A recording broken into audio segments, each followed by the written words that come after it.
Just making sure everybody's in this good room, good Zoom room. So we're here to talk about the Master of Arts and the Graduate Diploma in Climate Action Leadership. And with me today, I have Dr. Robin Cox. Robin, if you want to say hi. Hi, everyone. Thanks for showing up. Yes, thank you. And myself, I'm Nancy Prévost-Maurice. I'm a railroads education specialist, and I'm also in this program. I'm a bacal student. And of course, we have a speaker with us today that we will introduce in a few minutes. So we're very grateful that Kerra is here.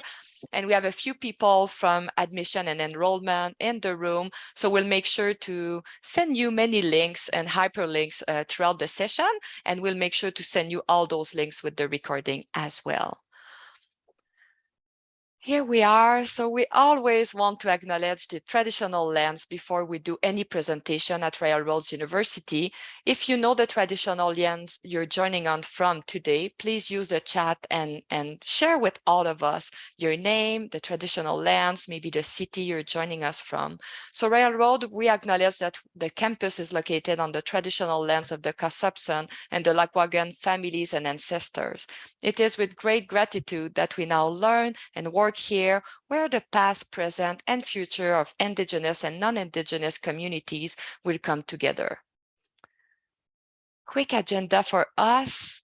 So we're doing a quick overview of Railroads University. We'll have a conversation with a student. We're very excited about it.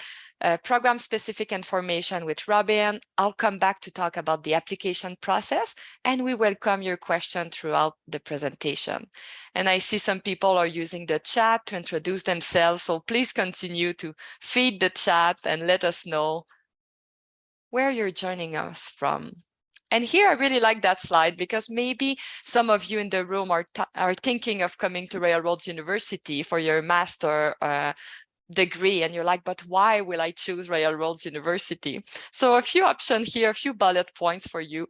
So we see life as a qualification. So since we opened our doors in 1995, we wanted to do things differently. So we'll always, throughout the admission process and when you are in the classroom, we always acknowledge the experience that you're bringing with you. So what you have done in the past with your work, volunteer experience, and your academic side as well.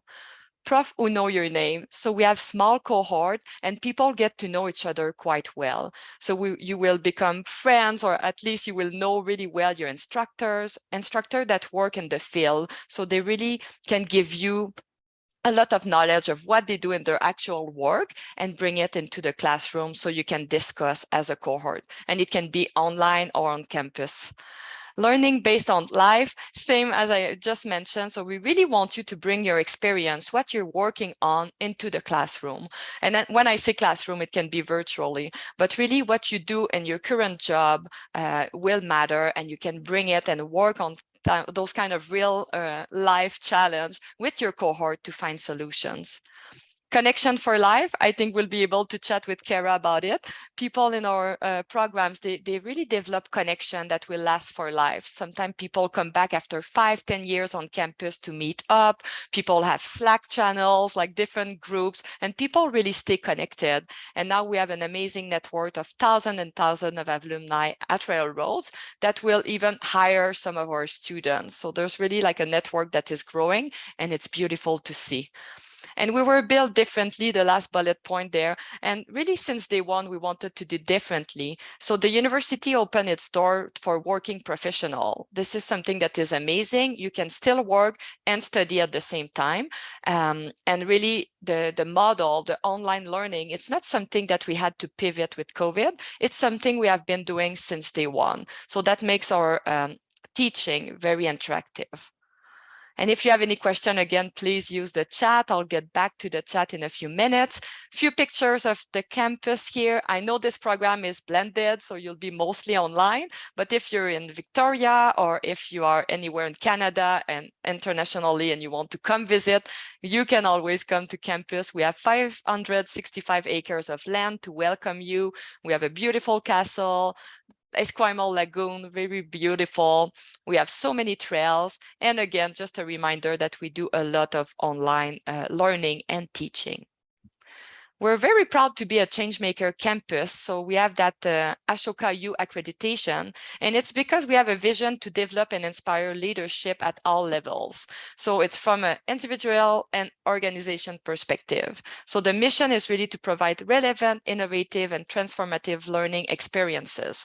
And we're only a few campuses in Canada and the States to get that accreditation. So we're really proud of it. If you want to go on Google and look at it, you will learn more about that Changemaker campus. And here, I don't know, Robin, if you want to take on that slide here, we're talking a bit about climate action at railroads. Sure. Thanks, Nancy. Hi, everyone. Yeah, I think in addition to being a change-making campus, we have made a really concerted effort to also take on climate change through education and training in particular, and with actions on the campus. So over the past 2 to 3 years, we developed a climate action plan. It's a really ambitious plan that involves both emissions reduction, mitigation, and adaptation, and an emphasis on education and training, which is, of course, our wheelhouse. So we really see the potential for ourselves as a university and other universities for amplifying climate action by training, by education, and by providing opportunities for students and other partners, communities, etc., to learn more and to then put that learning to practice in climate actions on both sides. And you'll see the URL down there. You can check out the plan, which is a plan that is open to anyone to look at to see what we're doing, and we're already initiating it, and there is an annual monitoring of how we're doing with it as well, because we really want to be held accountable for the work that we have said we will do, and that is important to do.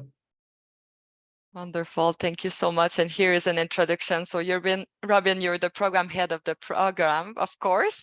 And I'll just put in the chat that link too, because I find that this website is so useful. We have all the program schedules and so many blogs and news and events out there. Mm-hmm. Yeah, thanks. Yeah, I'd encourage you to take that out. One of the foundational principles of the program when we were designing it was this idea of open learning, which means that a lot of what the program is and a lot of the work that the students in the program do is outward facing. So it's visible, it's transparent. You can see what the courses are. You can see what the assignments are. You can see what the resources are. And that's really a commitment to saying, we need all hands on deck to address climate change. If you become a student, that's great. Obviously, we really hope that you will consider it as an option for your career, and we'll talk more about what that can look like.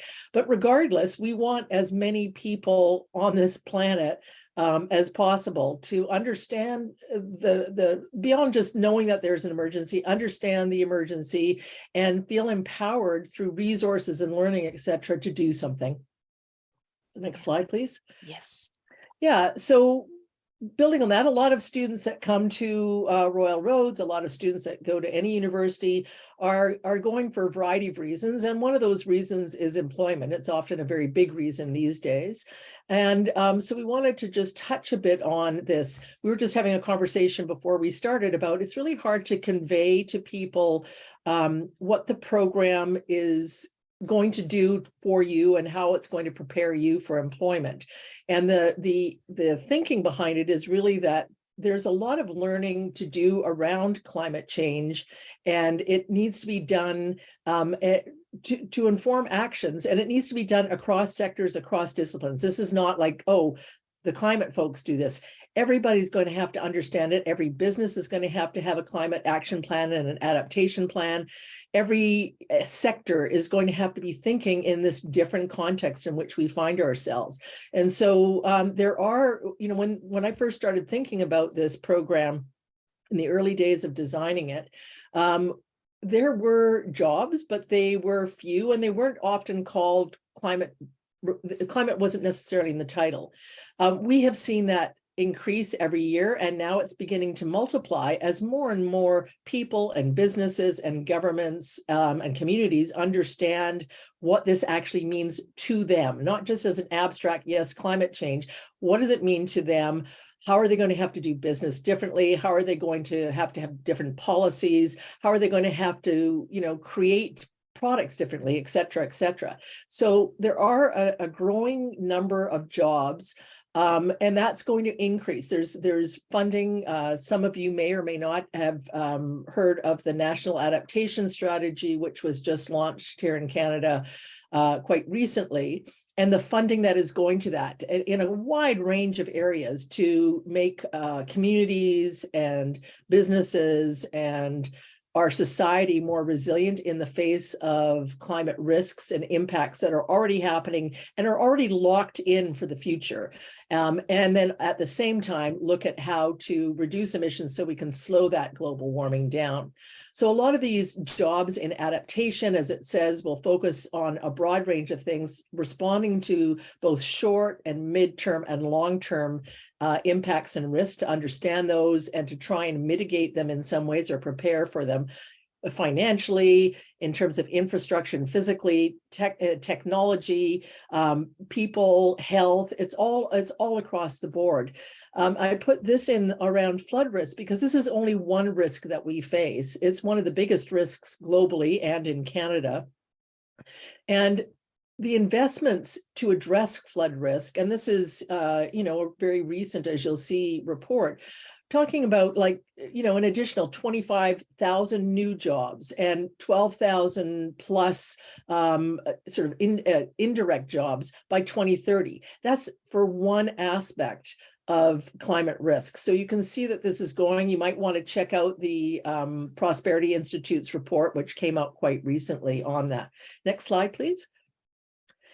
So this is just a sample, and we just did a little dip. The Prosperity Institute report said, given the risks and costs associated with climate change, policymakers must advance the adaptation workforce to fill the jobs that those investments are expected to create, and to ensure workers have the skills required to build out new projects. And that includes not just new jobs, but people who are already working in a wide array of fields, incorporating the skills related to climate, understanding climate, applying climate science and knowledge to the implementation of policies and actions and decisions. So this is just a sample of the kinds of jobs. And this is really different from even 3 years ago, where you're now seeing a lot more jobs that bring climate into the title, like principal climate change resilience, officer, director. Some of these jobs are involved in environmental, social, and governance, ESGs, which most corporations and businesses have either an ESG director or department, depending on the size. Looking at how to, manager of climate focus in accounting, for example, or policy analysts with the Climate Action Secretariat. So these are across the sectors. You can take a look at these, and also on the McCall website, the program website that Nancy shared earlier, there is a section that talks about careers and links to a filtered ongoing list of jobs through Indeed.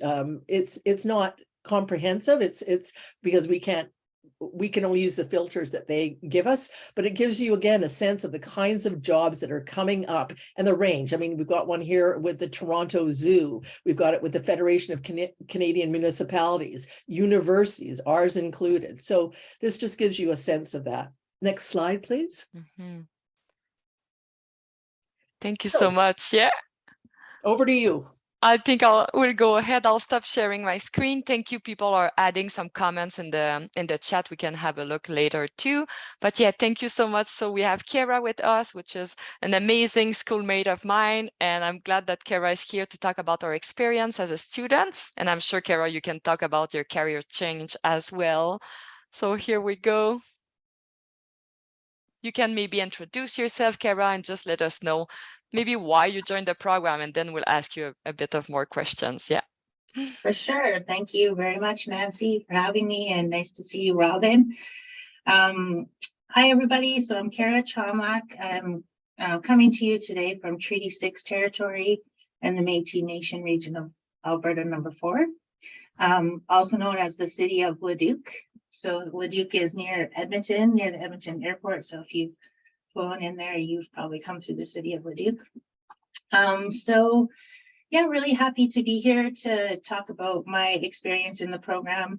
And I think I'm like an advocate for the program, and hopefully living proof that it's really helped me with my career trajectory.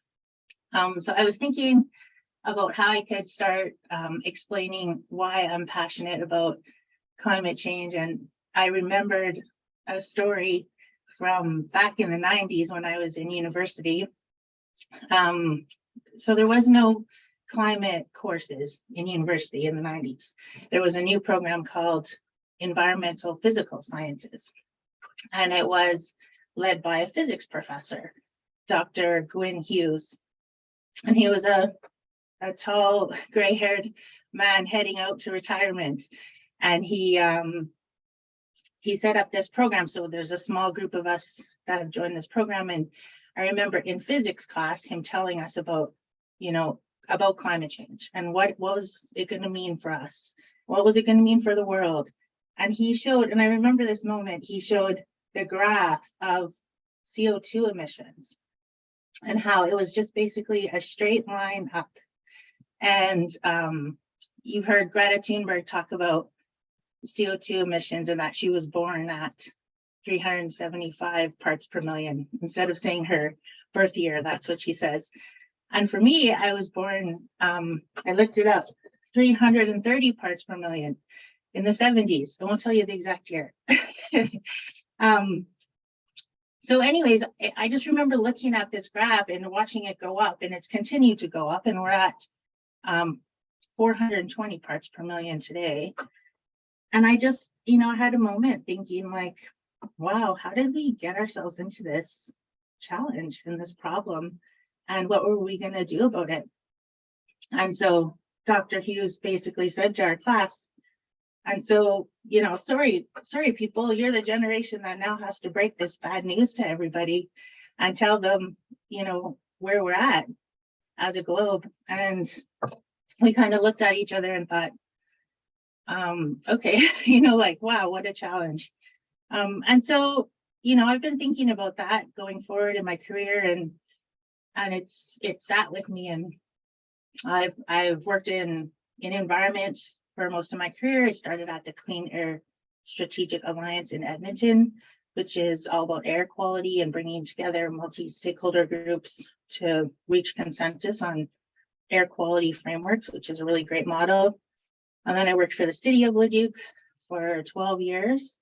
And I was their environment manager, and I'd been thinking about, how I could influence others when it came to climate change. And I wasn't feeling like working in my job as a city environment manager in a small city was kind of like influencing what I wanted to influence. And so I'd been keeping an eye on potential education programs and was really excited when I saw this Master of Arts in Climate Action Leadership program come up. That was actually in 2019, Robin, I think, when you first, had the vision for this and kind of announced it. And then COVID slowed us down and we couldn't get the program going in 2020. We had to go in 2021. So I've been in the program now for a year and a bit and have great colleagues like Nancy to work with. And sure enough, we have learned something over the last year and a bit. And I saw this posting for Climate West Executive Director in the summer, probably about June, and applied for that. And next thing you know, I switched jobs and have been working for Climate West now for 3 whole months as their only employee and trying to grow this really interesting climate service organization. So maybe I'll just kind of like stop there, and I think the best way to go forward too is I hope people have questions for me about, what about the program was interesting or how I got to this point, or I would love to answer questions and go that way. Robin, do you have a question to start us off? And then I'll just look. Some people are sharing questions in the chat, so I'll try to collect that. Okay, great. I think what you've described, Kerra, I think is common. I think it's going to be less common now that there are more and more people going like, okay, I need to do something. How do I build this? How do I either build a new job or bring this into my work? And, you know, part of the program is, it's a, okay, fancy, probably unnecessary academic word, but transdisciplinary. It's really trying to look at climate from different lenses, from a business lens, from understanding risk, understanding the science, understanding communication, et cetera. And I'm just curious about, as I mean, 3 months in, so you're like a, you know, new employee, like what kinds of things have you been able to draw on already to sort of inform your thinking about this job? A job, I will remind people, which, I mean, you haven't finished the program, you're still in the program, so it's already informed some career choices and career opportunities before you've even finished the program. But, you know, what sort of things are you drawing on that inform your work? Yeah, great question. It is very interesting how relevant what we're learning is to my job. And I hear some of our other cohort mates who have got jobs in the field are talking about that as well. Like, we talk about it at night, and then we with our cohort, and then we go to work the next day and talk about the same kind of things. And so like some examples would be around risk management and risk and vulnerability assessments for municipalities. So you know, Climate West is made up of a board of the governments, the federal governments in 3 provinces. And then we have these partners, the Prairie Adaptation Research Collaborative from the University of Regina, the Prairie Climate Center at the University of Winnipeg, and IISD, the International Institute of Sustainable Development. And so I work really closely with them daily, weekly, and they're out there doing this kind of work, and they're looking at climate risk, they're looking at climate communication. And we're talking about planning a workshop in May. So that'll be announced in January. So hopefully some of you can come attend that. And it's about how do you communicate what people should be doing. And so our mandate at Climate West is to make the prairies resilient. So that's a big mandate, and it involves all sectors. And we want to look at all the risks, all the climate hazards. So drought's a big one on the prairies. So I was talking to agriculture organizations last week, like the Farmers for Climate Solutions, for example, about what kind of tools would they need in order to help their members understand what to do on the farm. Yeah, to get ready for this different changing weather and longer growing season. So maybe there's some opportunities for farmers as well, but there's a lot of things to think about that are going to be different as well. So yeah, I find myself talking about what I've learned in the program with the partners and the board members really quite often. Yeah, I think it's really good. I'll touch on a couple of the questions that have come up, but I think that's really important because what we're talking about now is two different, you know, pushes on climate, really, which is one is, you know, and I noticed there was a question about green jobs and the just transition, and this program very much adopts a climate justice ethos as part of the a foundational component of the learning. You know, looking at equity issues and understanding that not everyone is equally impacted, nor does everyone have equal access to resources to address the impacts of climate. Green jobs often refer to the transition, the energy transition. This is around emissions reductions. So there's a growing number of green jobs out there. There's quite a lot, whether they're called that or not, or they're under that ESG, which I mentioned earlier. So there's a lot of jobs that are going on to look at how to, you know, what kinds of alternative energy sources and you know, what technologies and stuff. We don't dive into the technologies. We're not a physical science-based program. But, you know, what you touched on there, Kerra, I think is really important. A lot of the work right now, whether you're in a place like Climate West, which is providing services to other organizations and communities, et cetera, or whether you're in a corporation like Deloitte, a big accounting firm, or whether you're in, you know, community or working frontline with vulnerable populations, a lot of the work right now is to help people understand what this means to them. like I said earlier, not abstract, but what does it mean to them, and how can they prepare for things that we're not going to be able to prevent, heat waves, flooding, drought. At this point, some of that stuff is locked in. It's already happening, and it's going to get worse based on this huge emissions curve that you mentioned, Kerra, earlier.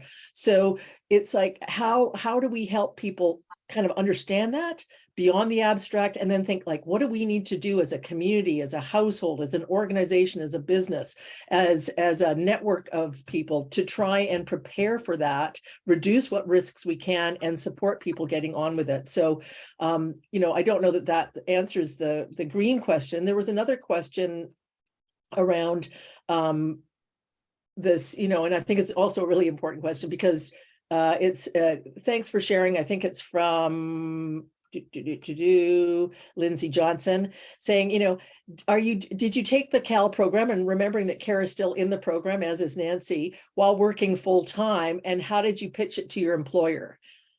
Yeah, great question. Yeah, so working for this, we had some professional development dollars available to us, but they don't traditionally support like a second degree for someone to that level. So I basically negotiated course by course, like, was I going to get support from Leduc to pay for this? And in the end, it worked out to about half of my tuition was covered by either the city, or in some cases, even our Regional Waste Commission paid for one of my courses too, because I was kind of bringing some information back to them. Which is another example of like how diverse the program can be. Like, that was talking about landfills and, how to manage waste and recycling and composting. And so all of that was part of it as well. And now, so with Climate West, it's a nonprofit, it's brand new, there's no benefits, there's no pension. I took a pay cut to do the job, because I really believe that, we can grow the organization, and that we can get the board to the place where they are supporting their staff with that kind of like professional development dollars. And so it's, and cost is like a real thing to consider as, a working professional, kids, mortgage, and I have a line of credit for my tuition, and that's just how I had to do it. But for me, it was worth the risk, because I was pretty sure I was going to get a job in the field, and here I am. And like, the job postings in the climate area have just grown so much. Like, when I was looking for jobs in 2019 and 2020, like, the odd one would have climate in the title. Now we can't keep up with the job postings on LinkedIn and all, like, work off the list and all those notifications about all the different climate jobs out there. And that is not going to slow down. There is going to be nonstop jobs out there for people with climate education. Yeah, it's growing, and I speak to colleagues like in the federal government, in different areas of the federal government, who are scrambling to find people. Provincial government here in BC, same. They've got job postings they can't fill because, even though climate change has been happening for a long time, we as a society have not been doing a great job of preparing for it or addressing it. And so now people are, waking up and going like, okay, we got to do this. And there's more mandates, more policies, more, at the government level, at the federal government level. Every single ministry has a mandate from the Prime Minister to incorporate climate in their work and their decisions. Same at the provincial government level. So this is, as you said, only going to grow. I will say most of our students, both Kerra and Nancy, and really most of them, are working full time. I'm not going to pretend that's easy. You've got families, many of you, you've got work, you've got school, but it is doable. And we've got, Royal Roads has a long history, like almost 30 years of graduating people who've been doing that very same thing. That was the purpose of the university, is to provide an opportunity for people who are working full time, who may be mid-career and wanting to change, or who, for whatever reason are returning to school or starting school for the first time, to be able to do that work, stay in their community, stay in their jobs, raise their kids, whatever they're doing, and do school. You have to be organized and you have to be thoughtful about it. And that is also echoes what you were saying about the costs. Tuition is expensive, and again, there's no way of getting around it, but there are lots of people finding ways to do it. I'll talk, and we may have to rush through some of the presentation, but there right now at Royal Roads, we also have a new micro credential, which is just a smaller learning chunk. It's like shorter courses. They're 4 weeks long. Assessment is included in them. And 4 of those courses combine for what's called a micro credential that, and that's another way to start. If you're not ready to, take the deep dive into a master's program, that learning can be in of itself good learning, and you can use it, but it also can be used to ladder into the program and to sort of retroactively use some of that learning for credit in the program. So I think there's a deep commitment for us to try and find ways to make this kind of learning and training accessible, as much as, I don't have any control over tuition, but to say, there have to be multiple pathways, and that also is only going to increase as the demand for jobs and for people who are informed about climate increases. So I don't know, Nancy, I'm not sure where we're at with timing and questions. We can take another at least 5-10 minutes to discuss. Okay. And I know a question I get all the time is, what was the most surprising part of your experience so far? Sometimes prospects are like, I'm kind of ready, but like, what would be the almost your aha moment? Well, I'll go, and then you can go, Nancy, too. I'm sure you have something to share. So surprising moments. I was talking to Ali G, one of our other cohort mates, who also got a job with the Métis Nation of Alberta. She was a bartender when she started the program, and now she's working in a climate job. And she reminded me that we had a moment at one point over the last year and a half where we realized, we are actually climate professionals. Like, we're not done the program yet, but people look at us as climate professionals now, and you got to kind of, accept that and be proud of it, and then be prepared for all sorts of climate questions, like about renewable energy, about composting, about emissions. And it's like, we're focused on climate adaptation, but we're a climate action professional now and a practitioner, and that was a really great realization. Thank you for that. I think at the beginning of the presentation, you and I, Kerra, talk about, I think for me, it's almost the connection we build with each other, like how fun it is to just have people, like like-minded people, that like we can discuss so many topics and then bring it back to our workplace and to our friends and family and try to create change over there. So I think that was something I didn't expect at all. Knowing that the program is mostly online, I never thought that relationship can be built online that way. And I guess, Robin, you hear it from many programs you have worked with. Absolutely.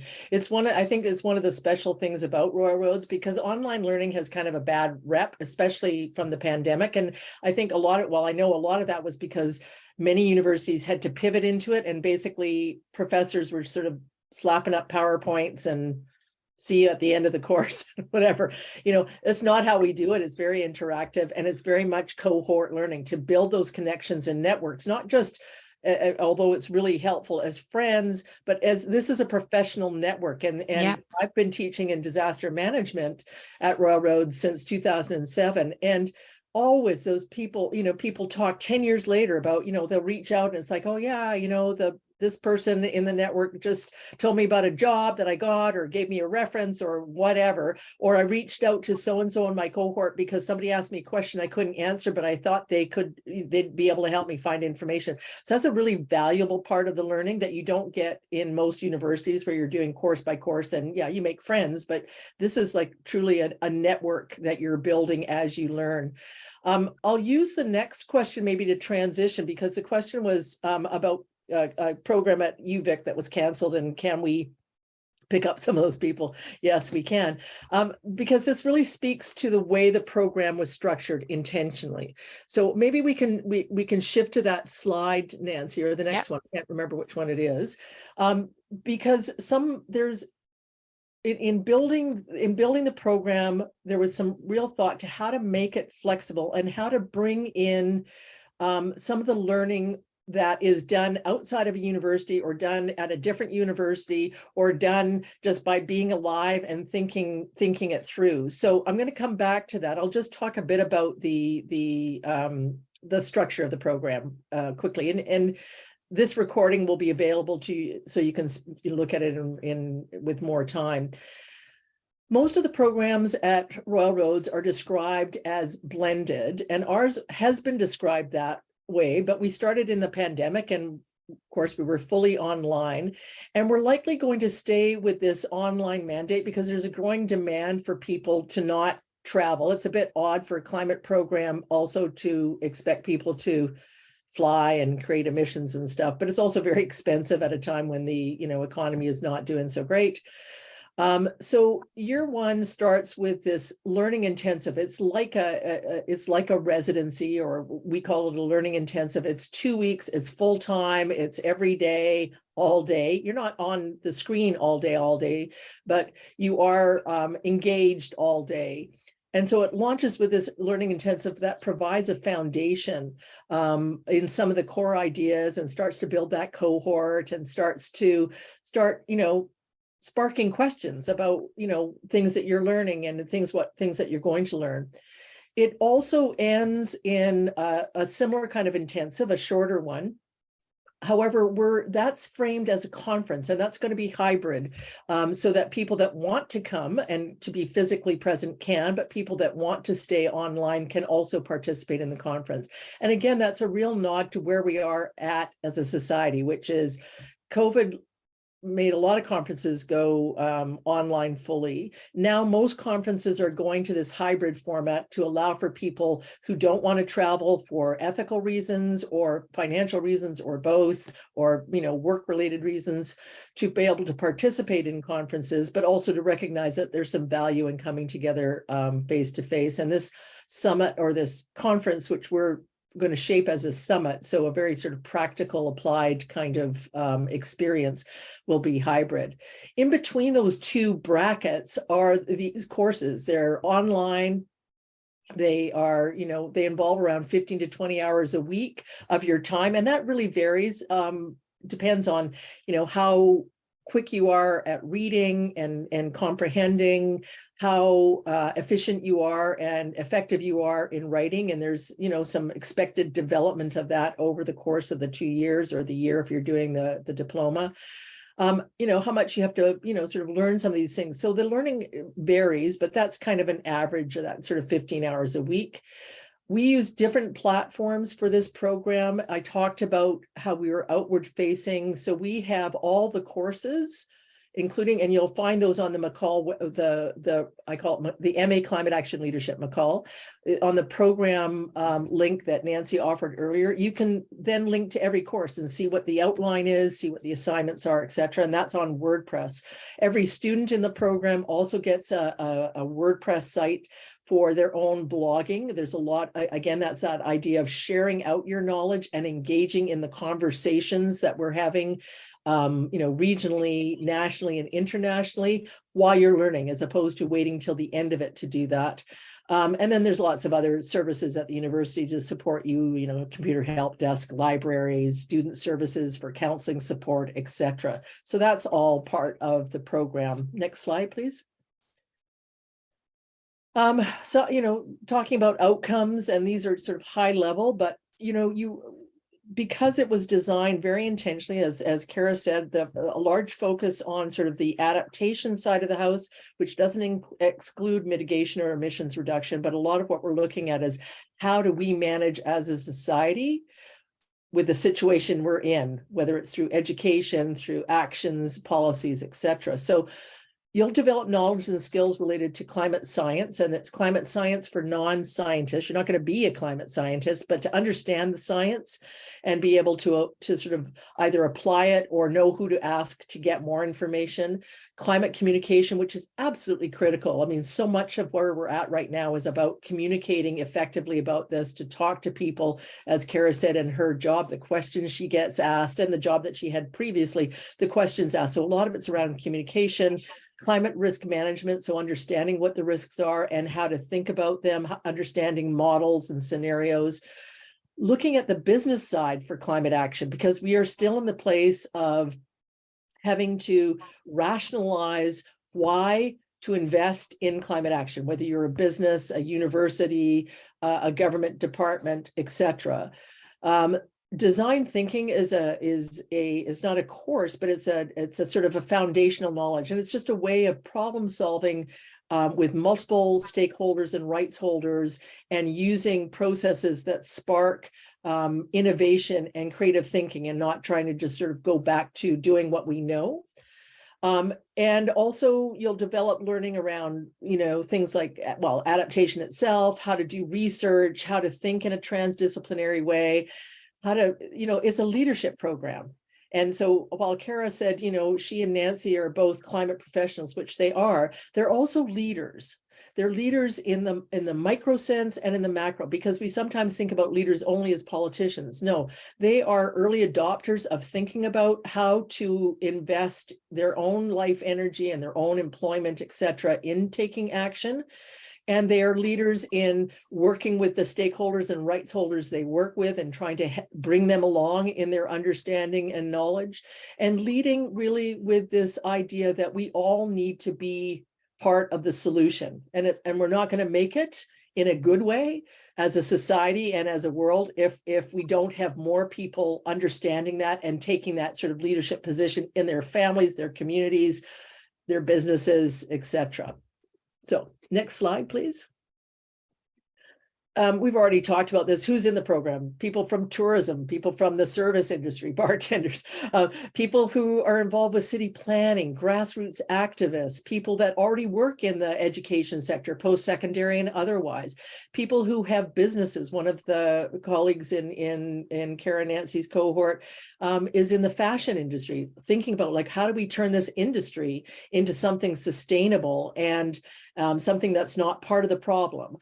Forestry, so resource sectors, healthcare sectors. Climate change is described by the World Health Organization and by the our federal government as the biggest threat to health the world has ever faced, based on what the impacts of climate are going to be. And we saw that and experienced that here in British Columbia, recently with the heat wave and the heat dome in 21, where, over 600 people died.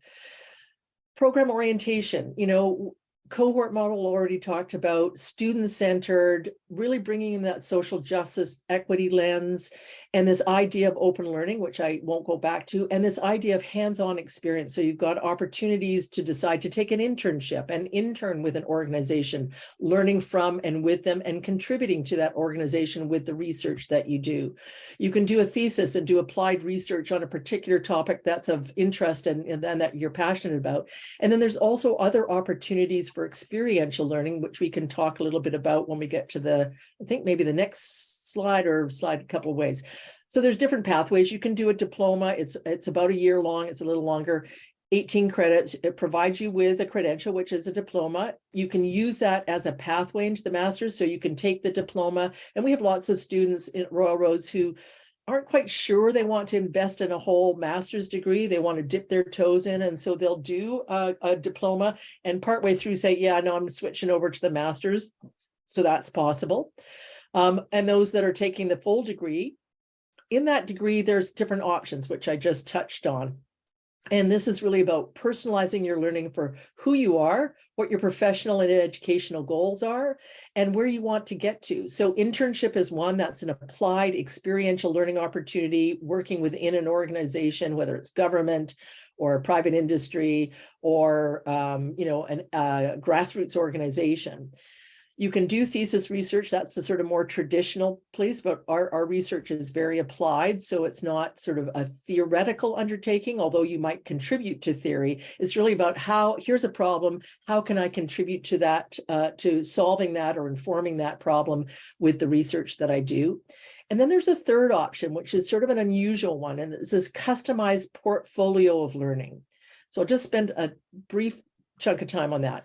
The whole program is designed with this idea of portfolio learning. So this WordPress site, this blog site that students get, is an opportunity to start accumulating the outputs of your learning, so of assignments, the blogs that you do, the resources that you gather.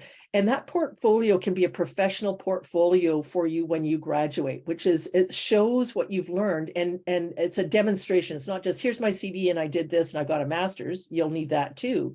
But here are the outputs of my learning. Here's a research report that I produced. Here's a blog with me, talking about the national adaptation strategy and trying to make sense of it. So it really is a demonstration of competencies. Within that large portfolio, that idea that we are creating a portfolio as you move through the program, there's also a customized portion of that portfolio if you choose that option, which is 9 credits that you get to design. And maybe go to the next slide and we can talk a little bit more about that.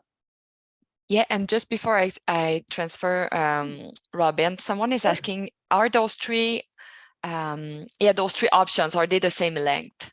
And I would think so, but I guess it depends. They are and they're not. So the thesis is a longer process. It covers 12 credits. So 12 credits of learning, and a credit is approximately, or 3 credits is approximately 3 months. So the thesis is a longer piece, but it also starts earlier. So there are some required courses that a thesis student wouldn't take that somebody that's not choosing thesis would take. The internship is 6 credits, so that's a shorter piece. And we'll see this in the next slide. The internship would be combined with another 3 credits of learning, and then the customized portfolio is 9. So let me just go through that with this, and I think this will answer your question.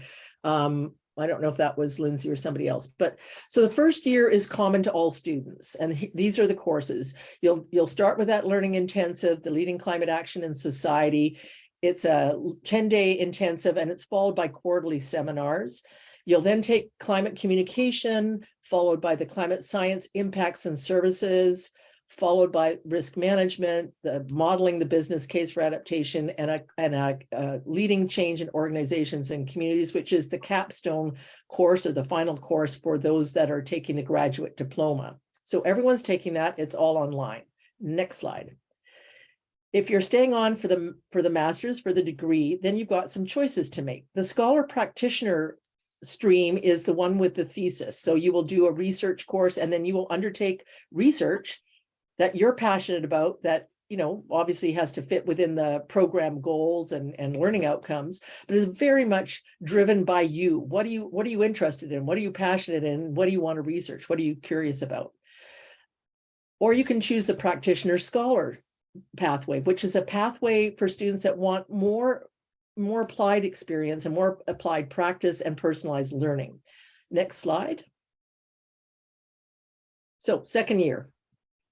Those that choose the thesis will have, and I don't know, Nancy, can you see my cursor? Maybe not. No, I can't, no. Okay, so the first 3 bars there is for those doing thesis. No, it's not. Anyway, it's backwards. Okay, so leading climate action. So if you're choosing thesis, what you will do is you will do the leading climate action in society. All students do that. It's a similar, it's a course that goes over the year. You'll do the research course, so preparing yourself to be able to do research, and then you will undertake the thesis. This slide shows you what the options are for those that want to take that more applied practice route, the practitioner scholar. You also will do the leading climate action in society. So everyone in your cohort's doing that. You'll also, and this is new actually, also do the climate action research. And this is because research can be informed in any of the following options. And you'll do a course on practitioner portfolios. That's really designed to help you shape that website you have into a coherent portfolio. How do you want to present yourself as a climate professional? How do you want to demonstrate what competencies you have as a climate professional? How do you want to share this out? That will also give you an opportunity to shape the next 9 credits of your learning, that customized option. One option is internship. Internship has a non-credit preparation course. It's a fantastic course that's you can take if you're not doing internship, but you have to take it if you're doing internship. And it's really about, helping you craft a really great resume and, think about career goals and directions and how do you engage with, potential employers, etc. So it helps you prep for the internship. You'll do the internship, which is 6 credits, and it's about 6 months. And it involves the learning that you do on site in the organization, and then some other pieces of learning that wrap around that. You'll then have an opportunity to choose that last 3 credits. One of the choices is a course called Planning Approaches for Climate Resilience. It's a really great course that really focuses, it's kind of the parallel course in the first year. We talk about risk management. This now takes in and say, okay, so understanding risk, how do we prepare for and support building resilience? So you can do that. You can do 3 credits of experiential learning.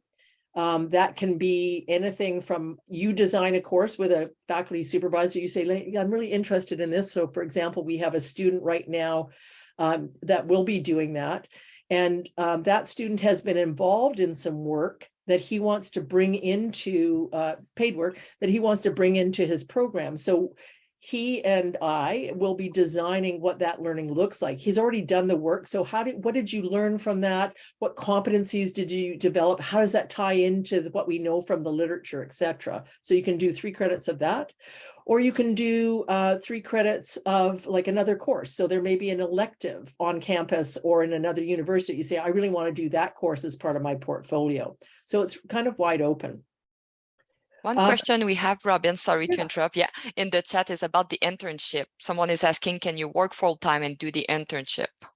You can, but it would be hard to do that, I will say. And I know this from other programs that the disaster management program, where there's different options. There's a certain number of hours you have to do. It's, I think, around 420 hours with the organization. That can include a bunch of different things. You don't have to physically be there. You can condense that into a short amount of time. So some people will work full time and then take vacations in order to do that, or you can extend it over time. But I would say it's probably not the best option, depending on what your job is too, if you're working full time, because you have to be able to carve out time to work with that organization. And it's a substantive amount of work because you're, as I said, both learning from and with them, but also undertaking a project with them. This, so like it's not a thesis project, but a research project of some kind. They might be interested in understanding how, like we need to develop a climate adaptation plan. How do we do this? And, so you might help them do that. So that kind of work is much harder to do when you are working full time. So I would say, less likely to do that. Yeah. I'm looking at the screen, but also looking at the question. Rob had a question about, can you describe successful graduates? First of all, we're a new program, so we have no graduates, but I think, Kerra and Nancy are both examples, and Ali, who's not here, but Kerra mentioned, are kind of examples of who will be successful graduates, where the work that they're doing in the program is already informing their career decisions and their career opportunities. People will be working in a range of sectors. They come into the program, and you saw that previous slide, already working in various places. Some come directly from other academic work or education work. So, you might be working in an environment sector, you might be working in transport, you might be working in government policy, you might be working in an accounting firm trying to grapple with what it means to them from a financial perspective and investment perspective.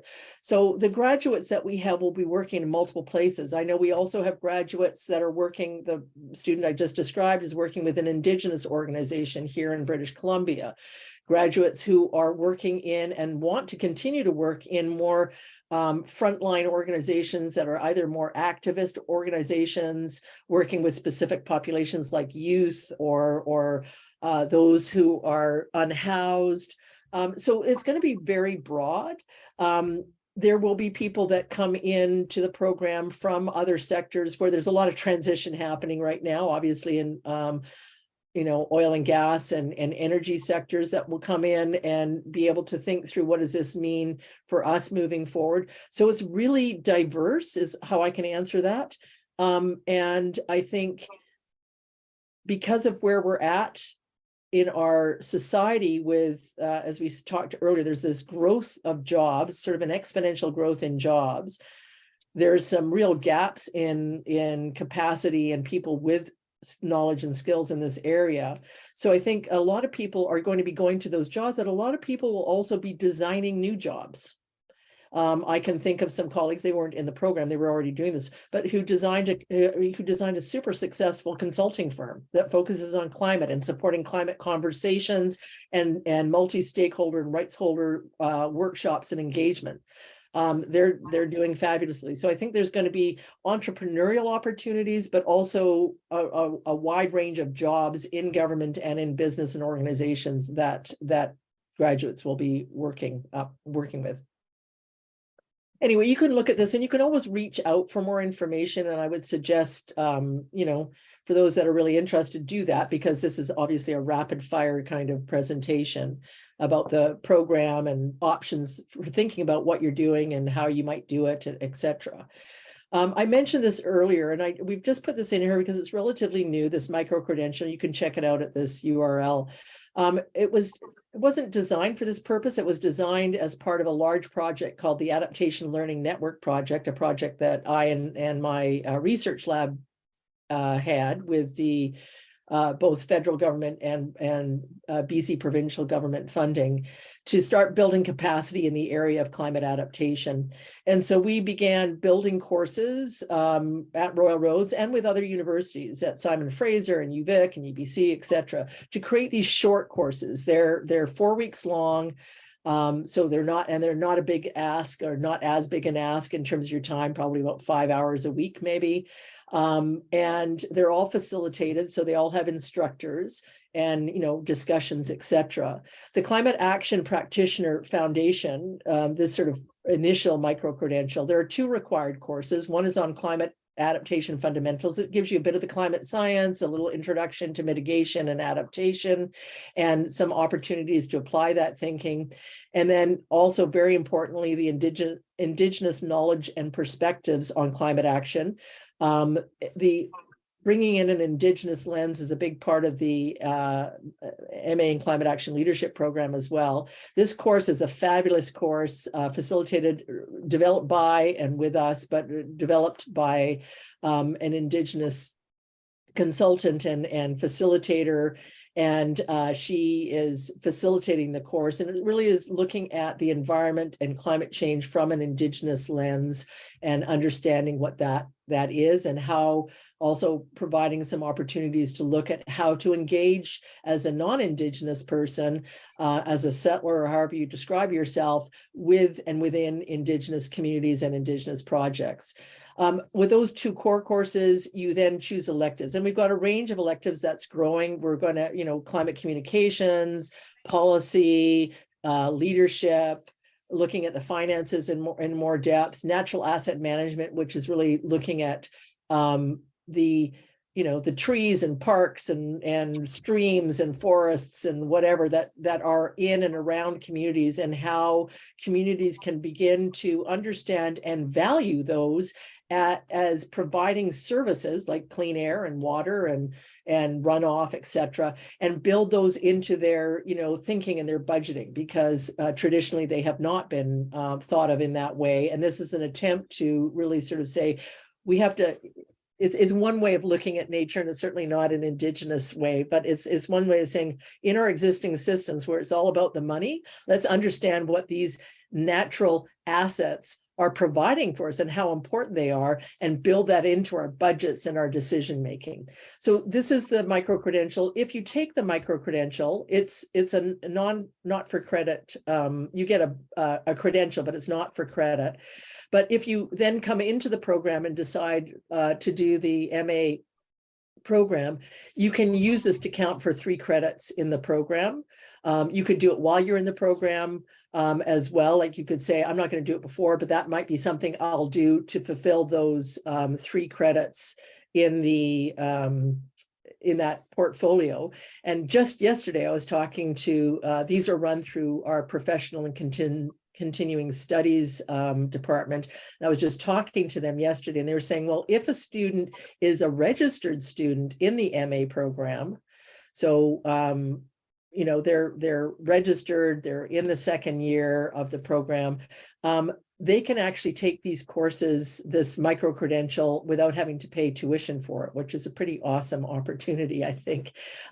Some of this will be, you know, the knowledge that you'll get will be complementary. It's not identical to what you're doing in the program, as I say. So anyway, this is another option you can consider, either doing it in advance of the program to use it for a laddering or just for its own value.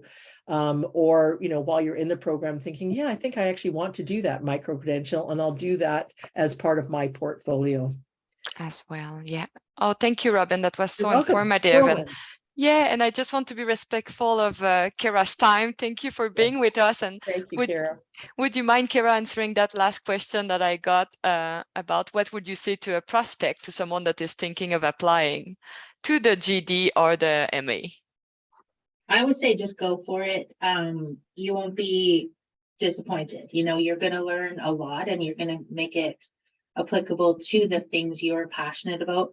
You know, you don't have to be, you know, climate change is your end all and be all passion. You just need to be, you know, interested and aware, and you can translate what you learn into your world, whatever that is. So it's really flexible that way. Yeah. So Thank you so much. That was wonderful to have you. Feel free to go back to work now, and I'll just keep going with the application process. Thank you. Okay, thanks. And I just wanted to say thanks to you both, and, you know, thanks to Robin for her vision for starting this program. It's been really amazing. And the last thing I want to say is just, you know, it's really great to have the network and the support. And I've been fortunate enough to have that support from my family. In fact, my mom's on the call. Thanks, Mom. Okay, thank you all. And I'm happy to answer any questions too. If any of you want to get in touch with me, feel free. Thank you. I'll share. Thanks so much, Kerra. I'll share your email, Kerra. Thank you so much. Yeah. Bye-bye. And I know people in the chat have been asking about the next steps. And I know some of you have to go to another meeting. That's totally fine. We will send you the recording link. But just quickly again, how to apply. So you will go to the website, royalroads.ca. You'll find how to apply button. And then you can pay this fee of $131.39. And then you start your application. And those are the documents we'll be asking for. So any official transcript of post-secondary institution you attended in the past. Some people are saying they're coming from other countries, so you will be able to provide those transcripts with what we call a credential evaluation as well. Detailed resume, so we want to get to know you. We want to know, again, the volunteer experience you had, work experience, and school experience as well from the past. So it's really a detailed resume thinking of applying to a program, to a graduate program. And then you'll send us a personal statement. We have some example on the website, and it's really to share who you are. So where you're coming from. If maybe in your past studies you had like grades that were not so great, then you can take the moment to explain us why, and you can explain your vision of where you want to go. So it's really almost like selling yourself to the program, but really telling us what we cannot see maybe with a resume or a transcript. And then we'll ask for 2 letters of reference. So you can share that personal statement with referees, and then they will write why they recommend yourself for the program. We often say 1 letter from an academic person, and 1 from a professional background, if you can. Anything to add on this, Robin? Just that 2 things. Yes, thanks, Nancy. One is the letters of reference. They need to be professional. Like your mom probably thinks that you'd be a perfect fit, and that's great. But think about professional. If for many people coming into the program don't have an academic because their education is like 10 years ago, it's like, I don't know the person that taught me, and I haven't had any contact. So people that can speak to your professional thing. And the personal statement, there is a structure for it. So you'll see that in the application. And as Nancy said, it's really an opportunity for you to link your experience, whether it's paid or unpaid, educational, life, whatever, to the goals of the program, and just sort of translate who you are and to make that evident to the people evaluating your application. Yeah. And what you mentioned is exactly related to the two types of admission we do at Railroad. So we have what we call standard admission. So let's say you have a 4-year or comparable degree in an undergrad degree in a related field, and you maintain a GPA of B+. And I think we changed it for B actually. So I'll just make sure to change that in the recording and share it with all of you. So if you maintain a B and you have a minimum of 3 years of professional experience in a leadership or management position, then you get into the program as that standard admission. But And I'm just yeah, add that. So just a couple of clarifications too. Yeah. That related field, because we get this question. It's hard to think of a field that isn't related. So it doesn't have to be environment. Lots of people come from that sort of environment, but the reality is climate relates to transportation, to supply chains, to education, to community development, to business development. So don't limit yourself. We'll be able to give you feedback on that application. And then the leadership experience, again, yes, it might be formal, but it might be informal. It might be saying, yeah, I've worked with this organization and I did this, or I worked in a community. So again, really think through those broadly and say, this is who I am and how I've demonstrated leadership or management, working with others.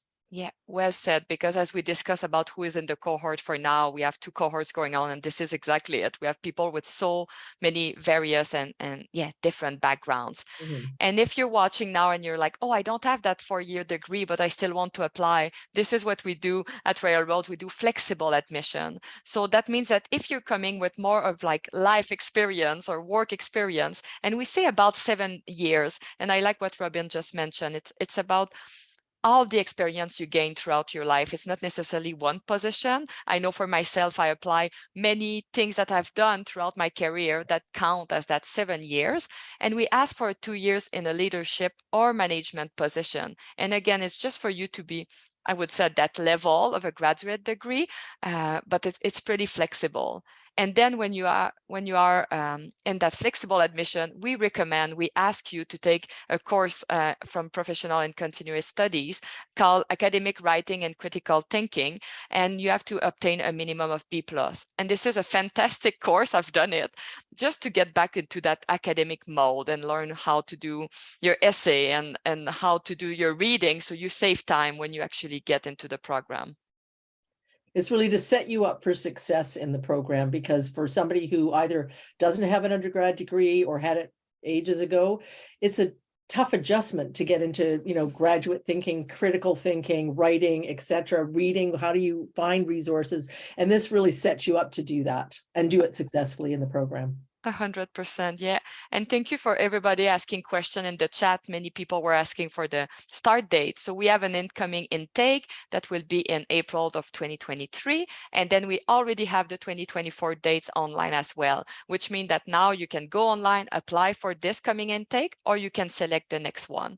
Mm-hmm. And don't wait for the application deadline, because again, at Railroads, we do things differently. So we assess on a daily basis, which means if you apply now, you'll get some news from us in a few days as you submit your documents. So we don't wait until the deadline. There's already people in for the next cohort. So you can really apply when you're ready for it. And I would say, I'm not in admission, so I hope this is okay to say that we have that deadline. So for example, it's not very far away for this coming year. If you're interested in this coming year and you look at it and think like, I can't pull that together by January 3rd, reach out to the admissions, because there are circumstances and opportunities sometimes to change that and say, okay, if we get your application fee, we need all these documents by such and such. Some of the application deadline, particularly for flexible admissions, is to allow for that academic writing and critical thinking course, because it's offered certain places. So always reach out. We have great admissions advisors, and they're super friendly and super informative. And so, that's a good line to reach out to not sort of self-limit yourself in advance of that. So that leads into this slide. That's exactly it. So learn that more at railroads.ca are the people that will help. even some people were asking in the chat, I'm not sure about the graduate diploma or the MA, and I'm a bit confused. So this is why we have an amazing enrollment services team, because they can walk you through. You can have a Zoom call or just a call with them. They can send you more links.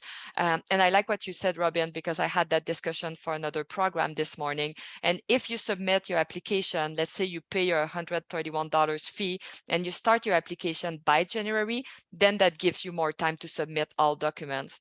So that's fantastic that you share that. So if you think that you want to apply, let's start that first step, and then you get a bit more time to submit documents. And again, financial resources, we know that going back to school is a huge component of your life. So maybe you take a print screen or a picture of that slide, and please connect with our financial aid and awards team at Railroad. They will let you know all internal, external grants and loans that are available for Railroad students. And the Learn.more is the best email to reach all of us. And I'll make sure to share Kerra's and Robin's and my emails in the follow-up as well. So thank you for people that stayed on. We went a little bit over here, but thank you so much for your interest. And thank you, Robin, for your time. Thank you. And thanks everyone. And I hope everyone has a safe and loving and joyful holiday season. Wonderful. Thank you.